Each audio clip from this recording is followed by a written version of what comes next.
Okay, the source of our learning should be a panacea, a refuah for everyone that needs protection. We're going to start Dalet Amud Beis 4b, and we're holding by the words Ha'achin v'Ashutkim Shechayavim b'Kalbain.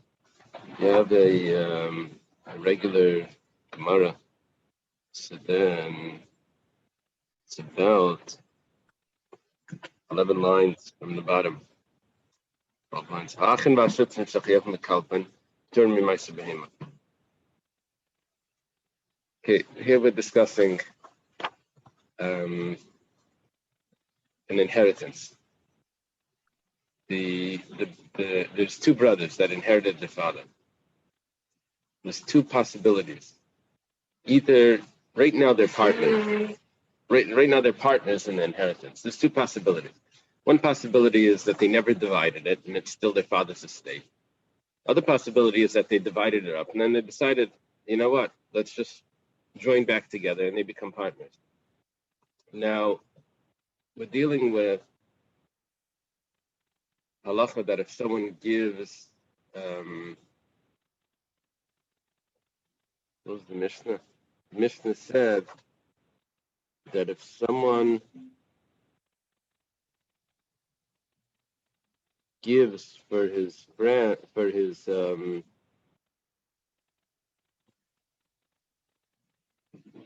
did we say that if a father gives for his children, he's pater from a kalbain? That was only if they were katanim, right?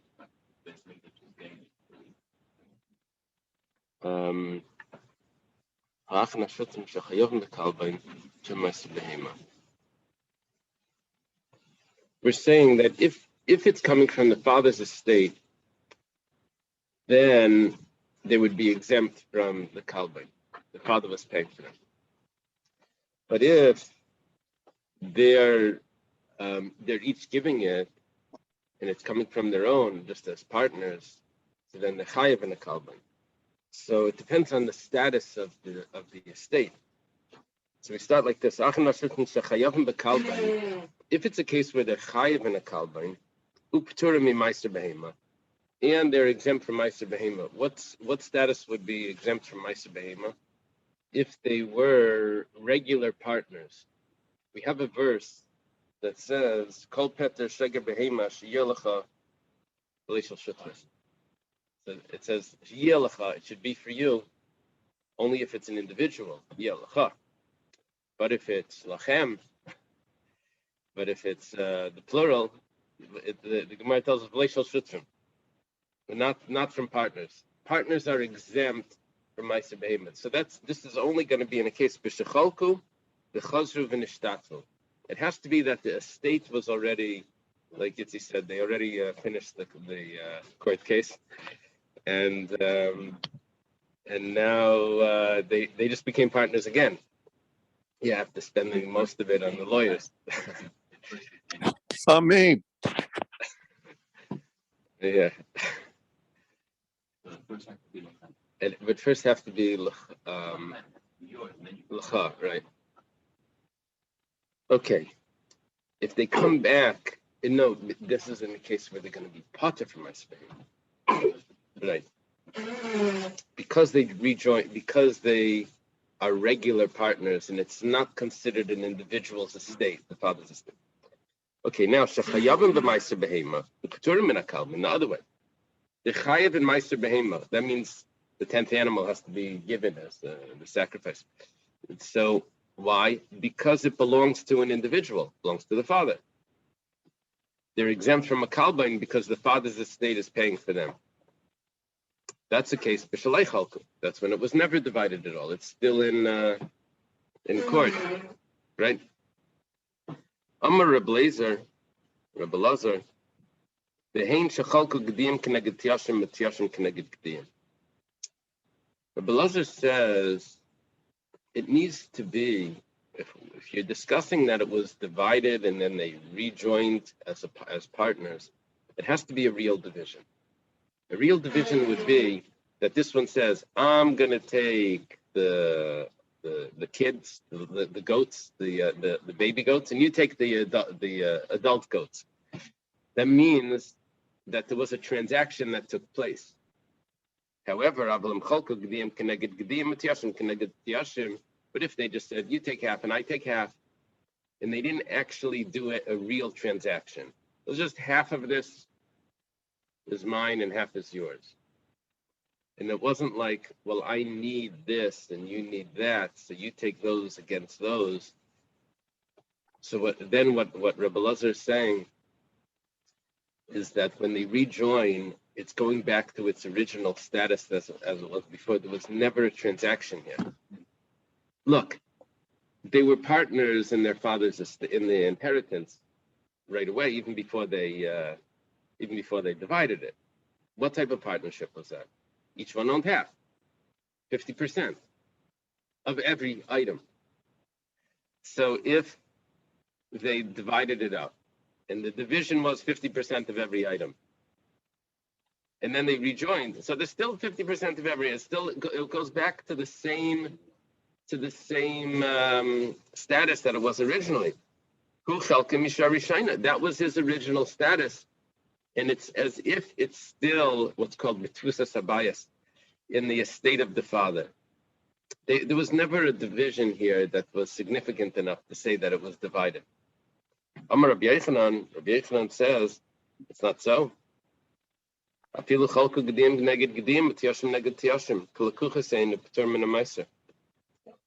Yochanan says no. We're not. Rabbi Yochanan has another reason. Very interesting that he says, we were saying the whole time that a partner is not required in Meiser. Why? We said because it has to belong to an individual. We quoted a verse. Rabbi Yochanan comes along and says, there's another reason. If there was a transaction, you see, you're only chayiv in Meiser on animals that were born by you, not animals that were bought. So Rabbi Yochanan comes along and throws this twist. That 1 second, even if it's not a real partnership, because it's still the father's estate, but the fact is there was a transaction. And the transaction is that you took it and then you gave it back to the estate. So even if it goes back to its original state, but that's still considered a transaction, and that's exempt. Kahida Tanina, like it was taught in the Mishnah, Kahida Tanin Taman, like it was taught in the Mishnah there, halakuach, property, something that was purchased, animals that were purchased, which nitle matano was given as a gift, patami meiser behem is exempt. So this we didn't have before in Rebbe Lazar's view. In Rebbe Lazar's view, we were just looking at what type of partnership it is. Is it the father's estate or is it their estate? In Rabbi Yochanan's view, we have what transactions took place. If there was a transaction that took place, then it becomes exempt. Rabbi Chia Amar Rabbi Yirmiyah Bai V'lama lesnan amrin pa'amim shein chayavim b'zeh b'zeh v'pa'am shein p'tur mizeh mizeh. Okay, Rabbi Yirmiyah, I'm sorry? Yeah. I think that the language is great because it gives me the contrast of what the words of the Bavli are. You know, you get to play with it a little bit. You see, Alama less non amrin. Why don't we say Rabbi Yirmiyah likes to do this in the Bavli actually? Yeah.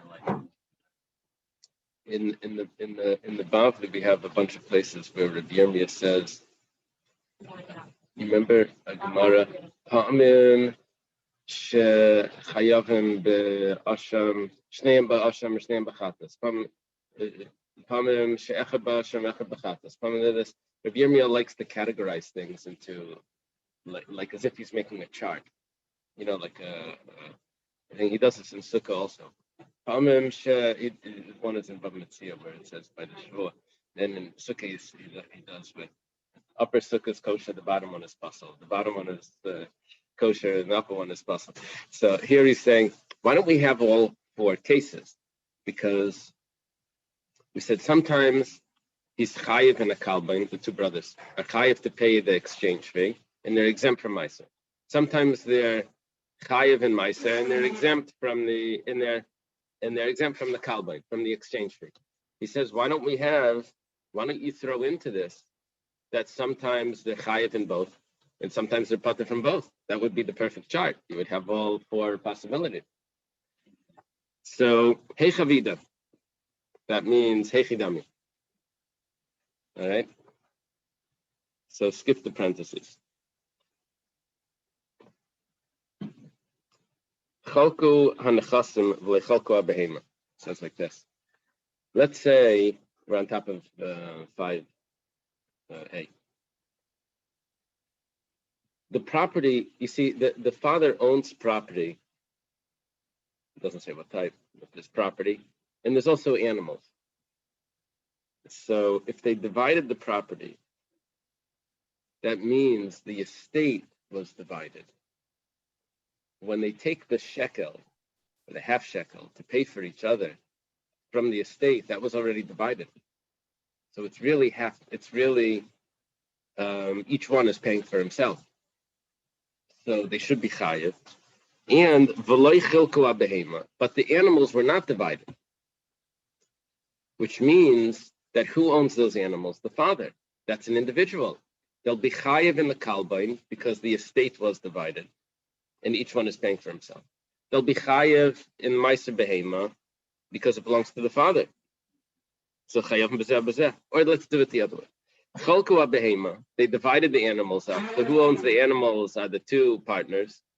They own it jointly, but it's as partners. But they didn't divide the estate. And if that's the case, then who's paying for that? The father. And then they'll be exempt from both. They're exempt from Meiser Behema because it was divided, and now they're partners. And they're chayiv and they're exempt from the kalbain because the father's paying for it. Yeah. Yeah. Do these rules follow the general rules for partnership and inheritance, or is this different? In what aspect of the? Well, the whole thing just strikes me as kind of peculiar because it's not following the same. This kalban is calculated as a percentage of the calf shekel, but it seems that the rules for who has to bring are at least somewhat different. I guess it was a takana of somebody that says you need to bring it, and right. For some reason, I guess the half shekel wasn't enough for what needed to be done, and somebody must have decided, let's get some more money. But all these rules, are these all the same rules as apply to inheritance and partnership in general, or is there something special about this? This is specifically about the kalbain. But I think the rules of inheritance are the general rules of inheritance. The question is, when you chayiv in a kalbain, if you bring a coin for someone else, that person is exempt from the kalbain, according to the chachamim. Rabbi disagreed. According to the chachamim, he was exempt. The concept of the kalbain would be that person doesn't have to pay the exchange fee. So here, if it's being given for two other people, then there would be no kalbain. So this must have been something special here where people paid for other people.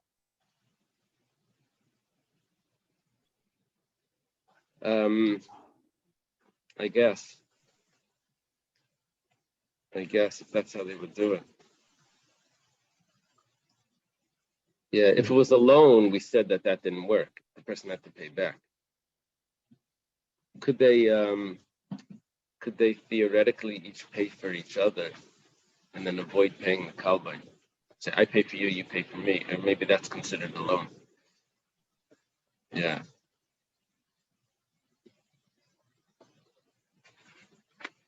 Yeah, it's just a little fee that comes along that they're avoiding. It's a very minor issue. No, it's not a fee, it's a tax or a Tax. charge. Yeah, but it's a charge on the tax. It's sort of like what's happened with tips in restaurants, where you get assessed a tip of 15 or 18%, regardless of what kind of service you think you got. It's just added to your bill. Uh-huh. But there, whatever your bill is, it determines it, regardless of whether you came in as a group or alone. This is different. Uh-huh. Yeah, yeah. I think the idea was that if you're paying for someone else, it's possible that that person never would have done it. And so the Beis Hamikdash is viewing it that all of this is extra. But didn't they use it? Didn't we learn that they use it for the same purposes as what's left over from the shekalim, half shekel? Oh, what the kalbin was used for? Yeah, when did we have that? Did we have? No, we're going to have that today. What the kalbin's used for? That we'll see. Okay, thank you. Okay, so now it says like this. Amar Rabbi Mana. Rabbi Mana says, Hadad at Amar, b'shalei haisa bein maroiv, aval haisa bein maroiv, heine nika nechasim. We just made this distinction that maybe they divided it up, the property, the estate, but they didn't divide the animals. Or they divided the animals, they didn't divide the estate. And we're going to make differences in halacha regarding Meiser Behema or the Kalbin, if the estate was divided.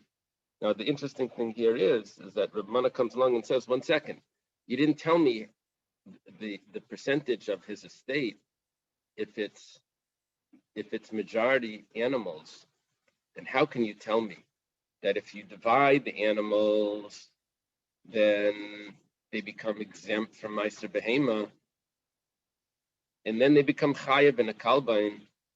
Divide the animals, then they're exempt from Meiser Behema, but maybe the estate is still one, and they're exempt from a kalbain as well, right? They're exempt from Meiser Behema because the animals were divided and they become partners. They're exempt from the kalbain because the estate is still one.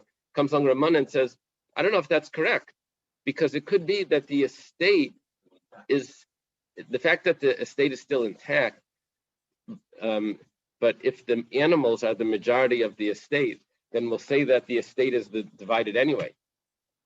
You can't just say, oh, there's the estate and the animals. That's wonderful if the estate is the majority and the animals are the minority. But if the animals, if most of this guy's items, most of his estate was animals, then just because he happened to have a little bit of something else, that's not going to change the halacha. We would view it all as one, and his estate would be just the animals. Okay.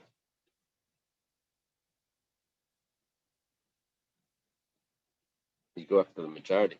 Rav Avin, Amar Rav Simi, boy. Rav Avin named Rav Simi, he has this question. Because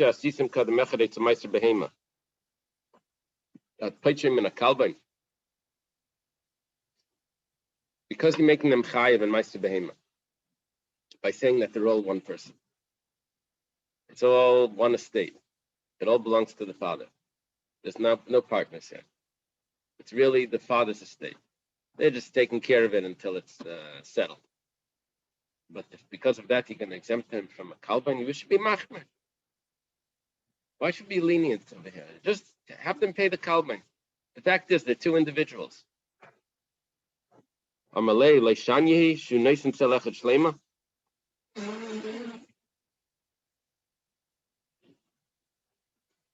Isn't this what it says, that you give one coin?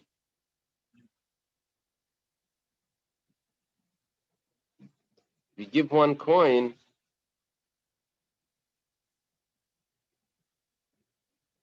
if you give one coin for both of them, so no, they actually are exempt. They actually are exempt. One coin for both people are exempt from a kalbin. I mean, the father's giving one coin for both of them. Me'ata afilu chalka v'chazar nishtatu chayavim b'maiser behema p'tur min hakalban. He says, so 1 second. So why, when they join back together as partners, don't we say that it returns to its original status and let them be exempt in that case as well? B'taninon chayavim b'kalban p'tur maiser behema. And we say over there that they are chayav in a kalban. If you want to say that they're actually exempt, and it's not just just being lenient, but that's actually the halacha that they're exempt. So let's just say that if they return to becoming partners, they return to the original estate of the father, it just goes back to its original status, and let it be considered that it's coming from the father's estate. Rabbi Ba b'shem Rabbi Abba bar Rav Huna, he shnei achim she'arsu es avim, he shnei gisim she'arsu es chameim. The fact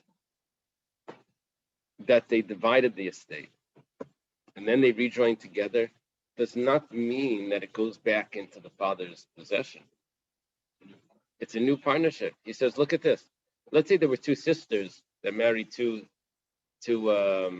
separate sons-in-law, separate husbands, two brother-in-laws now.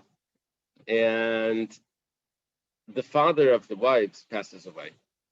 The father-in-law passes away, leaves the wife's property, which now belongs to the two husbands.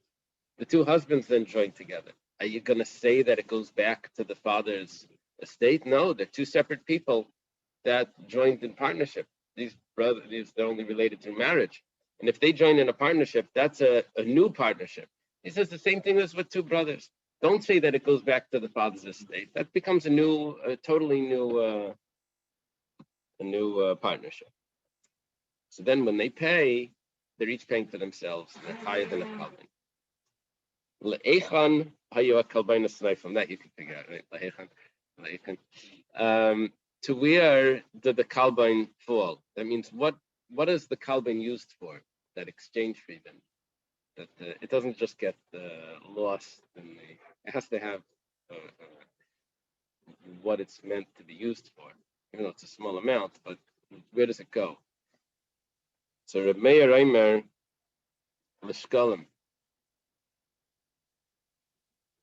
I don't know if we have like, what if you get a parking ticket? What is that money used for? It just goes into a big fund of something.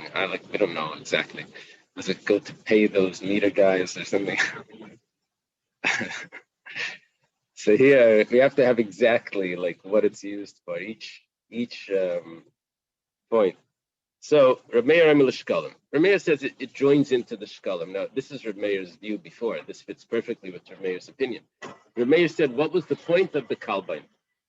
The point of the kalbain was because the clipping, the coins were clipped possibly. So he had to fill in that missing value. So Reb Meir says it goes for shkalim. You see, Reb Meir thought the coins may have not been perfect. He says that the Eibishter took out a coin from under his throne. He says it has to be exactly this size. We don't know if your coin is perfect. To give a little bit extra to make sure. So of course it's going to go for whatever the shkalim go for.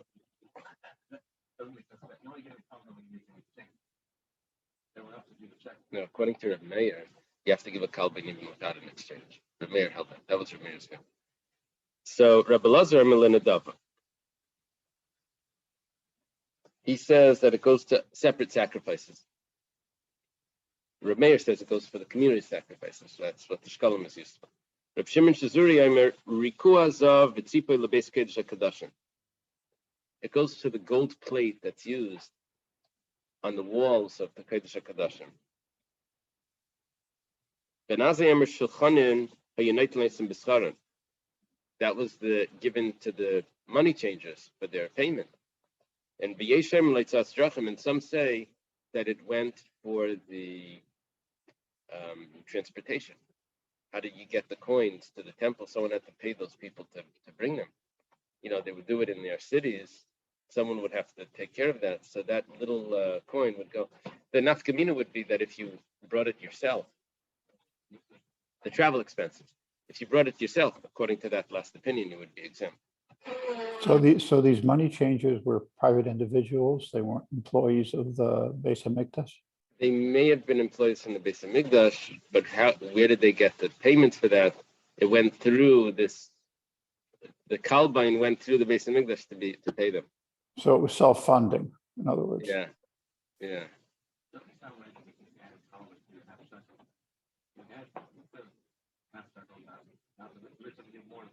that's a good question.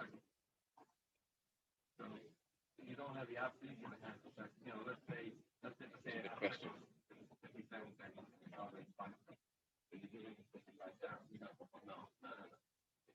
Let's see. Avram Nassim is asking. Avram Nassim is asking a question. Let me explain.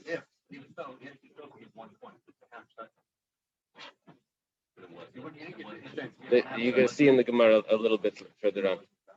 Avram Nassim is asking if the Kalbain is not. Let's say this guy's shekel was complete, and the Kalbain is added just in case. But that means that this fellow, his Kalbain was complete. His Kalbain is not really part of the half shekel. When it comes to be used in the Beis Hamikdash for those sacrifices, the sacrifices needed to come from that half a shekel.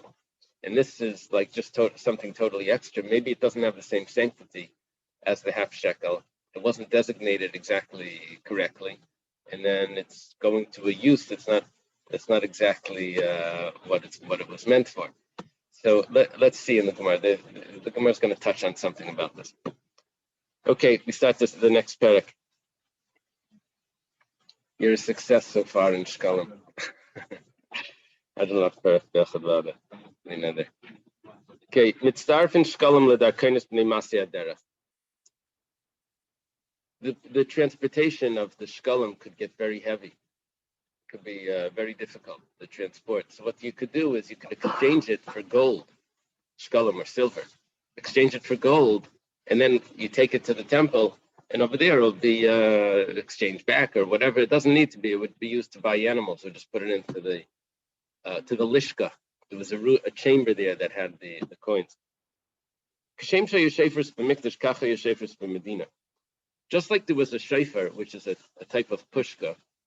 It's called a shofar because it was narrow on the top and wide on the bottom. You couldn't get your hand in. You would have to break it open or something. But no one could steal from it. So you could just slide the coin in and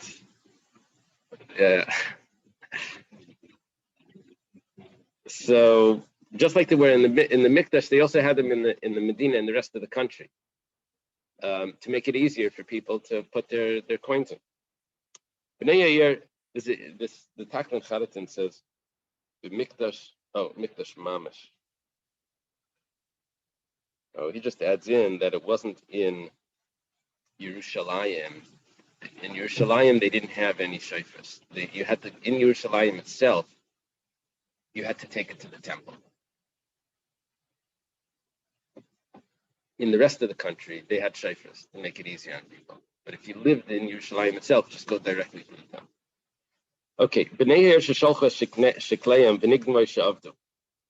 Now we're discussing like Bab Metzias again.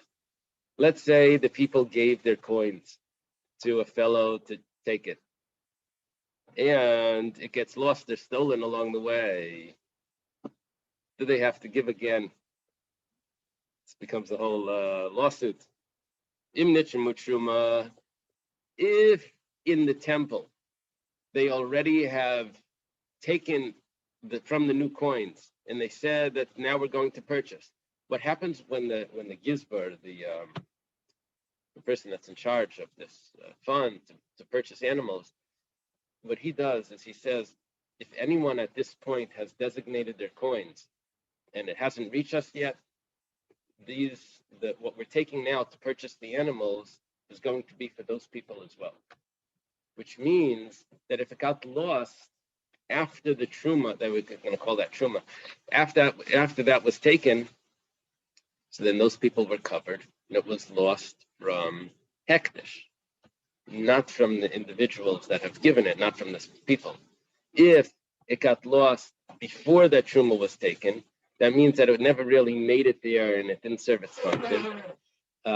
Even theoretically, it didn't serve its function. So they would have to pay again. It goes like this. Im nitchen mit truma nishpan legizbarim. They have to, the messenger that was taking it has to swear to the gizbar, the person in charge, says, I wasn't at fault. The imlav, but if it's earlier than that, the truma wasn't taken, then the shpan lebnei yayir. Then they have to swear to the people, I wasn't at fault. Ubnei yayir shekalim tachteim, and the people have to take again, to give again the shekel. Nimtzu oishechzir maganavim. Let's say they found it. The ganavim were decided to give it back. They got caught, or maybe they just decided to give it back. They didn't realize it was half shekel course. So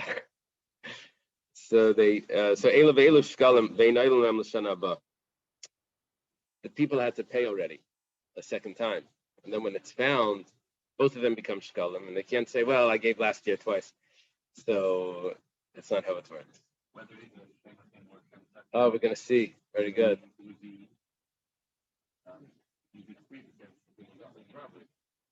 Oh, we'll see. We'll see in a moment. Avram Nassim is suggesting that maybe there's a difference here, if it's a Shemachinim or a Shemasach. Let's see. The Gemara first asks, why do you say you turn it into gold? You exchange it for gold and it's easier to carry. Why don't you exchange it for pearls? Pearls are even more expensive than gold. And you can make it even lighter. Gold is probably very heavy. The pearls would be lighter and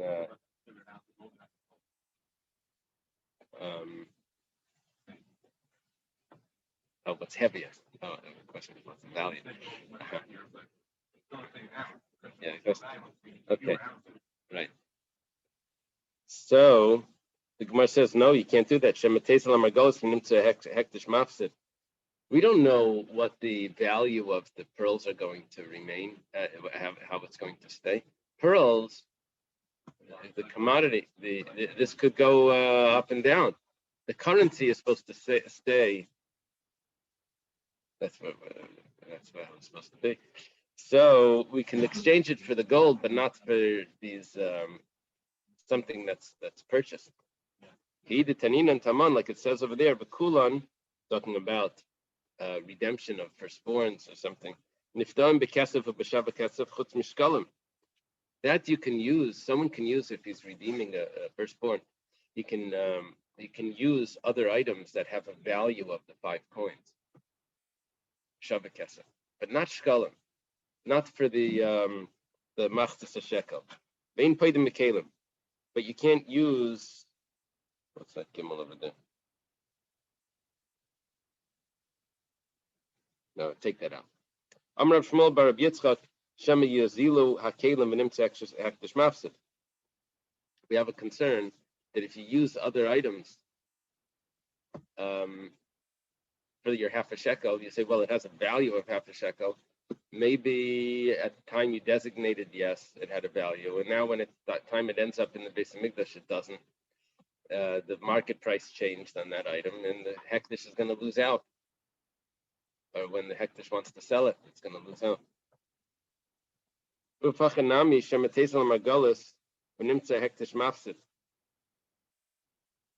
Also, the same problem over here. Maybe the pearls are going to decrease in value, and hekdesh is going to lose out. Yeah, somehow the Bachim in Yeshiva started to get into stocks, and they're like they have computers, so.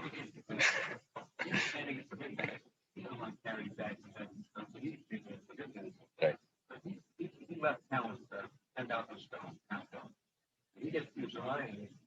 He still has to bring 10,000 stones to the Mikdash. Doesn't he pearls nothing out of value? You think it's all the pearls went down in value? No. 9,000? Okay, 1 second. The pearls arrive in the Beis Hamikdash. He gives them over there. The Kayanim, the Gizbar needs to sell it. Oh, so then it would be. You're right. Then it would be his. Okay, in that case, it would be his problem. But it's possible that, let's say, he can give them directly to the Beis Hamikdash. let's say he gives them directly, and then they have to exchange it, and then they lose out. Yeah.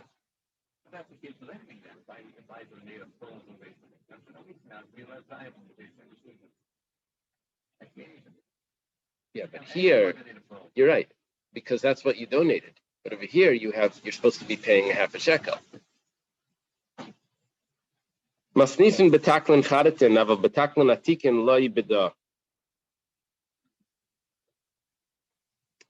Our Mishnah is talking about new shkalim. When did we say that we have shayfris, pushkas set up around the country to be able to collect for the shkalim? That's only taklin charatin, new shkalim, this year's coins. But if you didn't pay last year's coins and you want to pay it now, that we don't set up. For that, you have to go directly to the temple to pay that up. Taklin atikin, old ones. Yeah.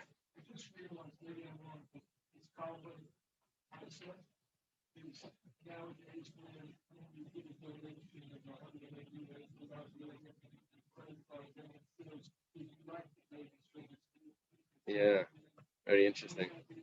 Yeah, that's very interesting.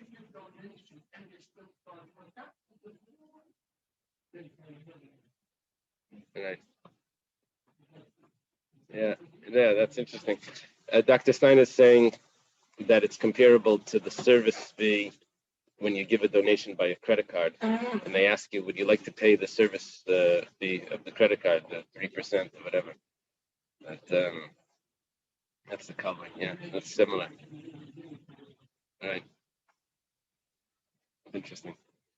They could technically add, would you like to pay the secretary that's taking care of this as well, and everything else to add on top? So the money goes directly for the kiddush, for the herring. Okay. The Vatani came, and it was actually taught Atikin b'Mikdash, vein Atikin b'Medina. The old coins are only in the last year's donations have to be brought directly to the Beis Hamikdash, not around the country. Avram, you ready? Our Mishnahs can only be talking about a Shem Rechinam because we said that he makes a swear, he makes an oath to exempt the shliach. Who does he swear to? Depends.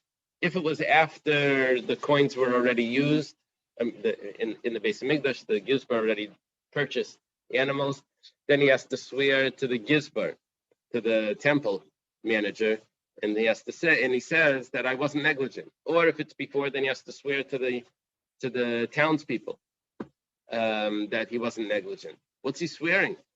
He's obligated to pay. It's he's a Shem Rechinam, an unpaid watchman that's exempt if things are lost or stolen. So that oath exempts him from payment. But by Shem Sachar, if he's a paid watchman, then his responsibility is raised and he's going to be obligated if it's lost or stolen. Amar Rababa says it could be even by a Shem Sachar. Nignavu, when the Mishnah says if it's stolen, what type of stolen? List in Mizuyan. That's talking about the type of stolen where it's an inus, not a regular stolen. Regular stolen is a guy comes over to you and Kazela would be if he takes it out of your hand, or he sneaks up on you, during the night he takes it away. But a list of Mizuyan, an armed robber, that's becomes like even a Shomer Sacha, even if he's paid. But what was he supposed to do? That's a total oinus. Yeah.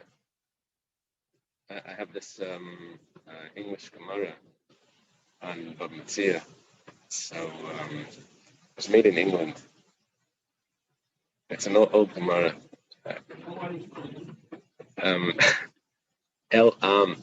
Anyway, the language in there is like spectacular English. It's wild. It says over there, translates Inus as force majeure. Force majeure, is that a word that's used? Yes, yeah. Force majeure. Anyway, I didn't know what force majeure is. but I looked it up and it translated it for me. Google translated it for me in Hebrew. It says Koyach Elyon. That means it happened from the Eibishter. The Einus, the higher force. So the Einus means that was beyond your control. That was the result of anyway. So if an armed robber, that's not your responsibility. That's force majeure, right? That's so you should be, even if it's a shemer sacha, even if this fellow is being paid, but he's still exempt. Avdu, what about loss? That should be his responsibility also. It says no. That's, I don't know, kami is supposed to be there. What's the kami? It should be like kagain. Bimi. That's what it is. Bimi. We switched the base. We're talking about someone that his ship sank. Ship sank. They didn't have the weather stations, properly back then, and it was an inus. Okay. Amar Abyusti Bar Simain Asya Commander Terminal Agavi Vala Asad Ligves. This is only going to fit with the opinion that says that when the Gizbar uses the funds that have arrived, it's following the opinion that says that when he uses those funds, he's taking it for the people that have not yet given, that have not yet arrived, that the coins have not yet arrived. And therefore, because this is en route, so it goes for them as well. And as we said, that who does he swear to? The messenger swears to the Gizbar. That's because the Gizbar, when he takes those coins to buy, he bought for the ones that are en route as well, for those individuals. However, Baram, Commander but it's not going to fit with the opinion that says that he doesn't take it for those that are en route. But according to that opinion, the messenger is always going to have to swear to the townsmen. We really should have had this up back on the first daf, where we talked about whether you collect starting early so that you have it all on the 1st of Nisan, right? Or whether you have some on the 1st of Nisan and the rest can come in during the year. Right. This is based on that discussion. It's based on that discussion. Yeah. If the people of the city sent their coins, Amar Abelazar de Reb Shimoni, we said that he makes a swear. He has to take an oath. We have to follow that. This can only be according to Reb Shimon. Reb Shimon Amar Kachim Shuchai Bachrius and Kenachasavin. There's a problem. We don't take oaths for hektish. We have I forget what it is. We have a limud that we don't take an oath on hektish or karka, not on land and not on slaves and not on hektish. But according to Reb Shimon, what is it? Only on unmovable. Only on movable. Right. We don't take an oath on unmovable item. It was a machlekes Reb Shimon and machlekes. I'm sorry, Rabbi Kiva and Rabbi Shmuel. Exactly how that worked. But according to Reb Shimon, he says that things that are sanctified, that are consecrated, but you're still responsible for them, they're not considered really consecrated. They're still under your responsibility. So on those, you're allowed to take an oath. Amar Rabbi Yochanan, Divri Akali Mishum Shvuas Takana. Rabbi Yochanan says, you're right. Biblically, you don't take an oath. But this is a rabbinical. And that you can do. We have to make sure that the Gizbar wasn't negligent. So he has to take an oath. So it doesn't have to be Reb Shimon's view that says that consecrated items are actually your property if you're responsible for them. It could be everyone's view, and you're taking an oath even though it's consecrated, but it's because of a rabbinic law. Al daite de Rabbi Yochanan nicha nishpan legizbarim v'imlav nishpan lebnei ha'ir. Bnei ha'ir sheiklim achirim tachteyem mishum shvuas takana. Rabbi Yochanan fits well. He swears either to these people, he swears to those people. It's all rabbinic. The people have to give the extra coin if it didn't reach if it wasn't, if the person in charge, the gizbar, didn't take the money yet. Elul Rab Lezer, according to Rabbi Elazar, Nishban Lebnei Yair Hadai de Reb Shimon. When the people are responsible still because it got lost or stolen before the truma was taken, and that people are going to have to give again, Reb Shimon holds, kachim that you're chayav b'achrayas, that you're still responsible for, is not considered kachim, and you're allowed to swear on that. So he swears to the people. Nishban l'gizbarim. But when he swears to the person in charge of the temple, then the people are not responsible anymore. Doesn't work. According to Rabbi Elazar, it only works for half the story. Rabbi Elazar says it's the opinion of Reb Shimon. It says, oh, you're allowed to swear on things that the people are responsible for. So then how does he swear to the Gizbar where the people aren't responsible anymore? Gizbar and Maya Vidatayo. What does it say? What are the Gizbarim doing? That means, how does he swear to them? Nishbar, and the Gemara answers, Livnei ha'ir b'maimad Gizbarim. It doesn't actually mean that he swears to the Gizbarim. He swears to the people, but the Gizbarim are there. Why? So that the people shouldn't suspect, that the Gizbar shouldn't suspect the people for their negligence. In other words, maybe they set something up over here, or maybe they didn't. Or else so that the people shouldn't be considered negligent.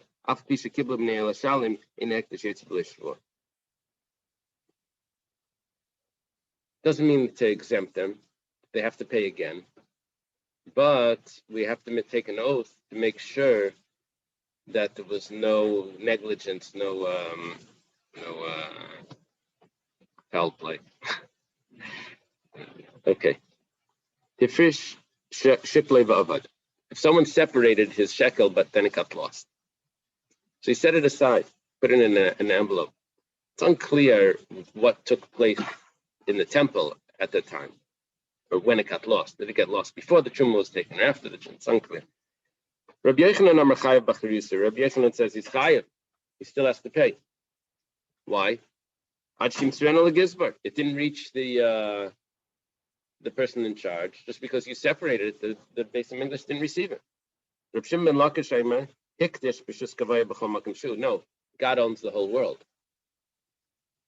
You separated it. That's it. It's in God's possession. Hey, yeah, you got to get it there, but who did it get lost from? It got lost from God. It got lost from the temple. How do you treat any other cargo? Yeah, then it depends. It depends. No, it depends. If I said I'm taking something on myself, or if I'm something this. When I designate this goat and it gets lost, then I don't have to bring another one, unless I had a responsibility of as of a sin offering or something. But if I'm just giving a donation and I didn't accept on myself, I just said this will. Yeah.